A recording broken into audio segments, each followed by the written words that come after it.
Hello, everyone, dear sisters, brothers, deaf, and my deaf blind friends.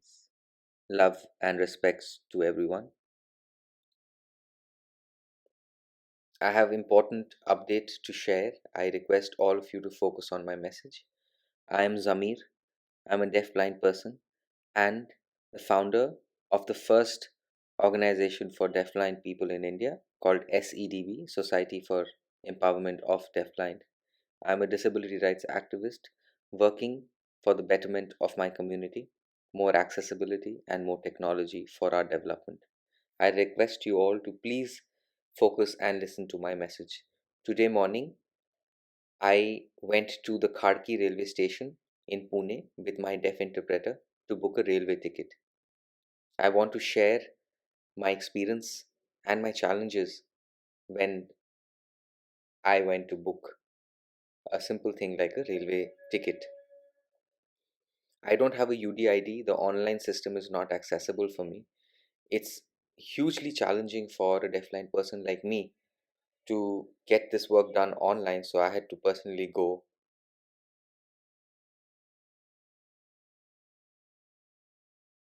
We got the application and we started filling the application form, but my deaf interpreter is not proficient in Marathi or English, only knows Indian Sign Language. If I was sighted, I am proficient in English, I would fill this form very quickly. But Hindi and other spoken languages are challenging for me. They're not accessible. So I assisted him in filling out the reservation form. It was a learning experience for both of us. We have to fill the name of the train, our seats, and all of that. Once that was done, we went to the queue. We faced a lot of difficulties. I urged my interpreter to approach the counter quickly, but he was scared.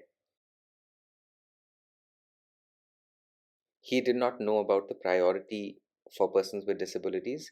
I was confident and I took him and I moved all the hearing people and started walking towards the counter. I was surprised to see that the railway police force remained silent observers. They didn't come to help me. Anyway, I reached the counter and gave my reservation documents and form to the official at the counter.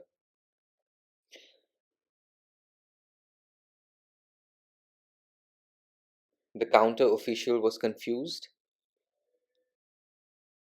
Perhaps the form had mistakes because it was filled by a deaf interpreter, but it's not my interpreter's fault, right? The application form is not accessible for him because it's in written English or Marathi. Now, the official was a little upset. We had already crossed the queue and standing in front. The communication was taking longer because I would sign to my deaf interpreter, they would write. People in the queue were getting angry, they wanted me to move away. I stood my ground. I told them I'm a deafblind person. My communication takes longer and I have questions. Please don't misbehave. And I managed that part, and we were still at the counter explaining to the official. The official would not accept the railway concession certificate. They wanted a smart card. They wanted me to go to the head office in Pune or some other place, but I said that this railway station is close to my house. You have to be supportive. You have to understand that this is more accessible for me. Anyway, he took me to the senior who said that he's a deafblind person. Please do the needful. Then the official did whatever they had to do and gave me the ticket. I got the ticket and I'm home now. I am going to Kolkata for the National Association of the Deaf conference in January 23rd January 2024. I hope all of you can come and attend. I have a lot of information to share with you. I have some recommendations in the light of my experience for the government. First is interpreting service. The government has to facilitate accessibility for deaf and deafblind people. Interpreting service should be available at railway stations and booking counters so that we can communicate with the officials and get tickets for public transportation. The funding and the fee for the interpreting service should be borne by the government, and that is mandatory. Second is access to healthcare. When we are going to the civil hospitals or any hospital to obtain disability certificates, applying for UDID, or even consultation, government needs to provide for accessibility.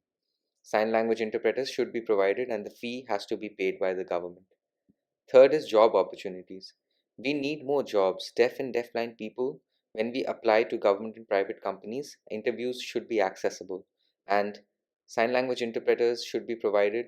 Their fee is to be borne by the authorities. Last but not the least, accessibility in education. Deaf and deafblind people need higher education. We need college education.